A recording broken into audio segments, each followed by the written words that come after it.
உழைப்பாளி இல்லாத நாடுதான் எங்கும் இல்லையா அரஹோயா அவன் உழைப்பாலே பிழைக்காத பேருதான் எங்கும் இல்லையா அரஹோயா உழைப்பாளி இல்லாத நாடுதான் எங்கும் இல்லையா அரஹோயா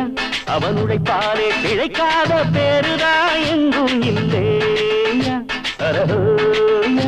அர சாமியோ சாமி அப்படி இருந்துட்டா காமி கூலியோ கூலி எங்களை நம்பித்தா பூமி பிறர் வாழ்வதே எங்க வேர்வையில் தான் உழைப்பாளி இல்லாத நாடுதான் எங்கும் இல்லையா அவன் உழைப்பாலே பிழைக்காத பேருதான் எங்கும் இல்லையா ஐயா